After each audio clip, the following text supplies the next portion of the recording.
Hello and welcome to, and here I just go blank for a moment. It's kind of funny because we were just talking about that a little bit. And I love it. So let's just go with it.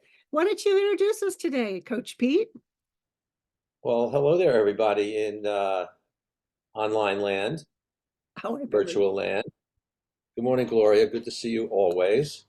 Welcome, everybody, to Gloria Lybecker and me, Coach Pete Heyman, in our frequent conversation that we have called Breakthrough Conversations, There it is. where we talk about topics of interest, at least to us. I hope they're going to be of interest to everybody listening. Absolutely. And today, listening is really such a valuable resource in our lives. And yet, I just want to put out there that not everything do we hear, do we actually listen to? Or everything that we're listening to, we don't actually hear. So it's kind of like, is it the chicken or the egg that came first? And when we can slow that down and really take time to be with it, what do you notice? What do you notice that your experience is like? And when we're talking about this, it takes us right back to that chicken or egg concept. Like, what was it like when you were first becoming a human that could actually make sense of your life a little bit, if you could? What do we make life mean about us or about the world or about others? It really becomes Yeah, a whole life journey that opens up. What's your experience around listening, Coach Pete? I love how you just put the distinction between listening and hearing, and hearing and listening. It goes back and forth. Because we can listen. We listen all the time automatically. We listen. We hear sounds. We hear people talk. Are we really listening, capital letters? And even if we're listening, are we hearing? Now, to me, that means are we really connecting with that other person or those other people and taking it in, really processing as they mean it, not just listening and hearing the sounds, but hearing what's behind it, the emotion, the meaning that they feel. But sometimes that's what's funny about language, isn't it? Sometimes we hear the words, but what do you mean by hearing or listening or love or hate or, what do you mean by it? What is that your meaning? And that's when we really start to hear people. So Yeah, I think that's really important, don't you? well, I do. To me, I would bring that up as I would call it resonance.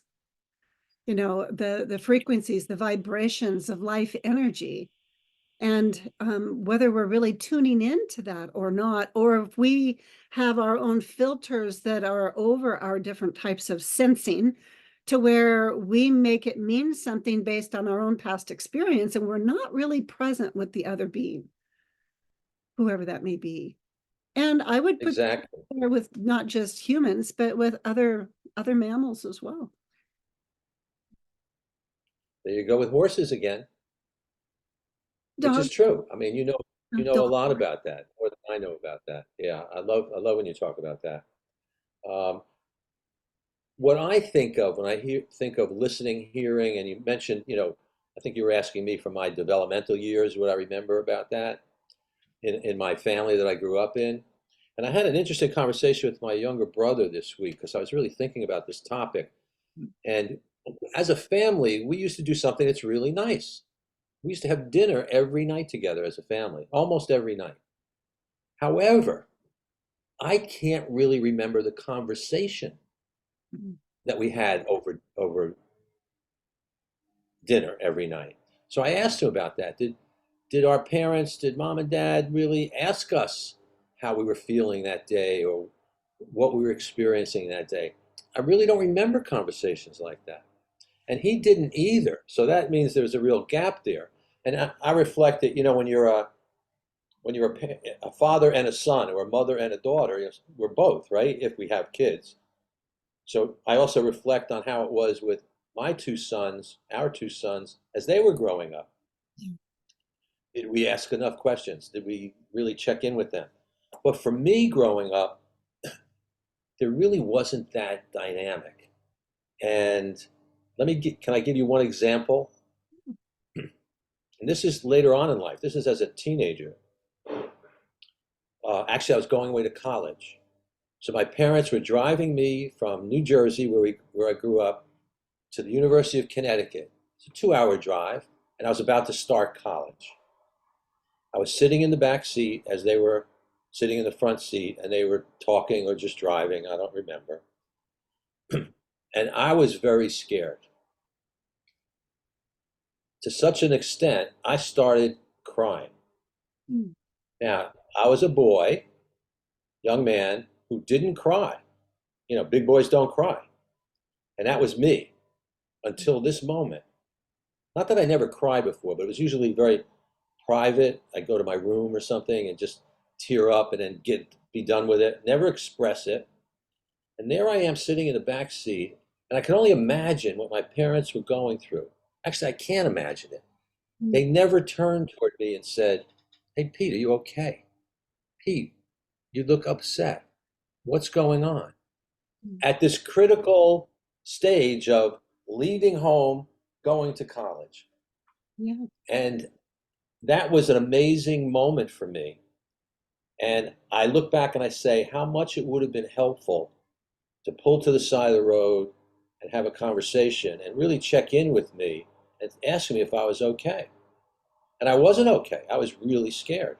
Mm. So that happened in my life, and I'm thinking about that now. Now my sons are grown, so I can't undo or redo what was done with them. But still, I think it's a really interesting, very important dynamic to think about between parents and kids. Yeah, I agree. It truly is. And I would also, in my experience, there is no such thing as perfect parenting. There's just not. There's no way that as a human being or having this human experience anyway, that when we have a child or we are a child, that that other big one is going to meet 100% of our needs. They just won't. And that's okay when we can find our way to staying in relationship anyway. A big part of relationality and developing the capacity to hear and be heard and to see and be seen and to feel and be felt is that back and forth where you have these ruptures, because ruptures are inevitable when we have life. And when you have a rupture, then when you choose the relationship, you come and you make a repair. And it's exactly learning how to do this by having the experience of it. Whereas if you do a little time travel back to the high school teenage Pete, and you could actually, visualize yourself coming in there and having the magical powers of just slowing time down, pushing the brake pedal down, having the car go off to the side of the road, and then your present day self could sit in that back seat with that younger Pete and have a conversation.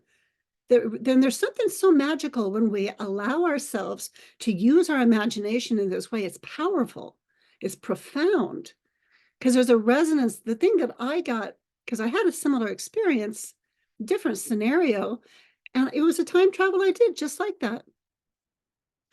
And it was powerful. The car was pulled over to the side of the road, the door got opened. I got to get out of the car and I got to have this heart to heart that allowed an experience to be felt that had never been allowed before, that had never been welcomed before. And I think that's the heart of listening. And that's what I really was sensing, that you are recognizing the importance of and how you have such a heart for this generation and you want them to be received in this way. I'm wondering, does that capture a little bit of what it was that you were? Well, yes, and I totally I'm with you with that. You know, with our own self healing, self repair, self care. It's good to reflect on the things that were, not ideal. Again, I understand not placing blame. My parents did the best they could. I know that. And it wasn't perfect. And sometimes it wasn't good. It really wasn't.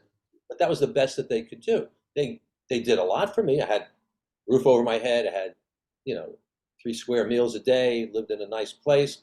They provided a lot, but emotionally there were real gaps. No question about it. Well, there's a And whole, it's my job.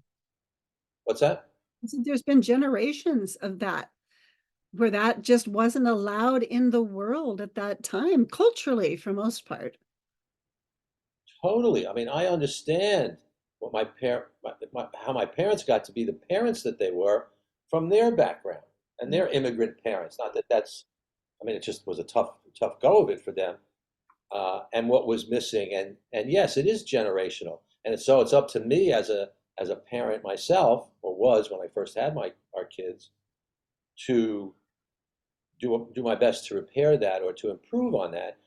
And it also, you and I think have talked about this. I found when I was a parent, I still am, but when I was a new parent, it was a way of raising myself as much as it is raising my two sons. You could do for them what maybe wasn't quite done for you, and that helps both that next generation, and it also helps me. Yeah. And I want to put out there in my experience, I have my two oldest sons are 44 and gosh, almost 48. And I'm still making repairs with them. And it's a beautiful thing when we can have those heart-to-heart conversations and I'm able to own um, how I've shown up in the relationship and still have a heart and allow them to know what I would love for them. And there's something very healing in that. And when I witness my sons in their parenting, that's where I see grace in the world because they were not held that way all the time themselves. And that's for sure. I was a very Now, young. I don't have that joy yet. We don't have that joy. We don't have grandchildren, and one of the things I had to grapple with when we have grown sons is, or grown kids. I don't get a vote in that. It's not up to me, so I'm okay with it. But I can only imagine what that must be like, having that next generation come along and seeing your kids raising their kids must be almost indescribable. It must be unbelievable. It's true. It's very beautiful, very rewarding. And you just want to, soak up each moment you can. I want to thank you for bringing up this topic today and inviting me into this conversation because it's a magical space, love. And that's what we both have as a focus in our lives of we want to be able to provide people with an opportunity where there's a space they can come in and they can start to create the life they'd love to live. So that's what brought It's us one of together. the Yeah. it's one of the critical keys about coaching, I feel, is listening and hearing and allowing clients to really fully express and be listened to and heard. It's an impact that it's really important. So thanks as always, Gloria. Thank you, Coach Pete.